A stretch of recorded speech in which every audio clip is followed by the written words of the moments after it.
Hi mga kadudes, kapugong biyahero. Sa video pong ito, i-update natin kung ano na ang status ng ating pugong biyahero sa kanyang YouTube channel. Talagang nakakahanga nga po dahil straight na po siyang 8 buwan na nagna-number 1 sa kanyang mga content. Ang pagtulong sa ating mga kababayan, especially sa ating mga katutubo. Sa reaction video nga ni Kuya July Paunil, makikita ang top 8 charity vlogger sa Pilipinas na nangunguna ngayong January 2024. At pinangungunahan nga po ito ng walang iba kundi si Pugong Biyahero. Talaga namang deserve ni Pugong Biyahero na maging number 1 charity vlogger sa Pilipinas dahil sa sobrang hirap ng dinadanas nila araw-araw na pag-akyat sa bundok upang matulungan lang ang mga katutubo. Kasama si PB Team, Madam Yula, Mang Eli, Peter Paul, Peking Bombay at ang bago nga po nilang kasama na kapatid ni Mang Eli. Sa update nga po ni Kuya July Paunil sa kanyang YouTube channel ay makikita ang rank top 8 ng YouTube channel ng mga charity vlogger. Dito nga po ay nangunguna si Pugong Biyahero na halos merong 25.26 million views for the month of January 2024. At pinapangalawahan nga po ni Kalinga Prab na meron siyang 24.20 million views. At pangatlo naman po si Daddy Frankie na halos 17.02 million views. At ang pang-apat po ay si Tekram na merong 9.36 million views. Si Pinoy and Equatorial, meron naman siyang 7.41 million views. At ang rank 6 na si Ruel of Malalag na halos umabot din ng 5.29 million views. At pang top 7 naman ay si Lori Aquino Talita na halos 3.98 million views.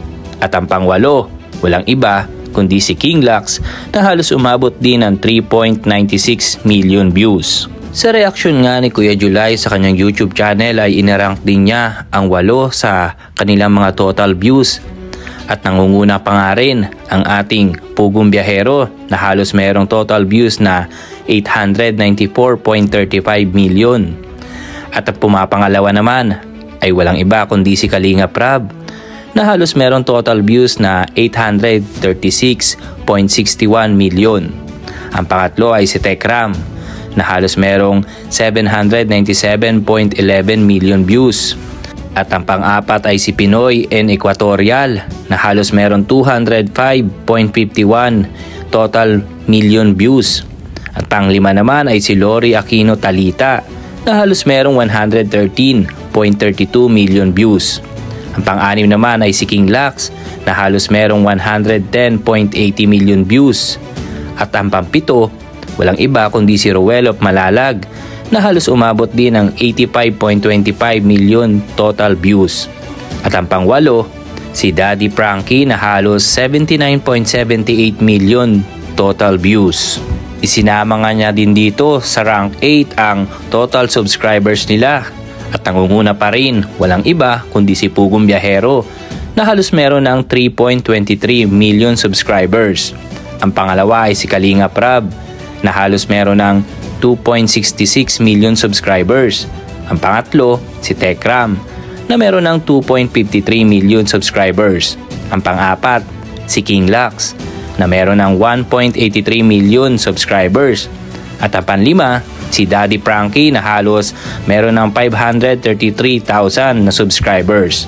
Ang pang-6, si Pinoy and Equatorial na meron ng 466,000 subscribers.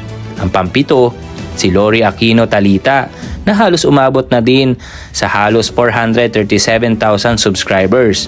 At ang pang-8, walang iba kundi si Ruel of Malalag na halos 347,000 na ang kanya mga subscribers. Nakakatuwa ngang isipin mga kadudes dahil maraming sumusuporta sa ating mga charity vlogger sa Pilipinas. Nang sa ganun nga din po ay mas marami pa silang matulungan ng mga taong nangangailangan. Patuloy po natin suportahan ang ating mga charity vlogger sa Pilipinas sa pamamagitan po ng panonood natin sa kanilang mga videos, pag-share at pag-like at comment ay malaking tulong na po ito sa kanila. Lalo na po ang hindi pag-skip ng mga ads sa kanilang mga videos. Muli po, ito si Marites Dudes TV. Hanggang sa muli, Bye!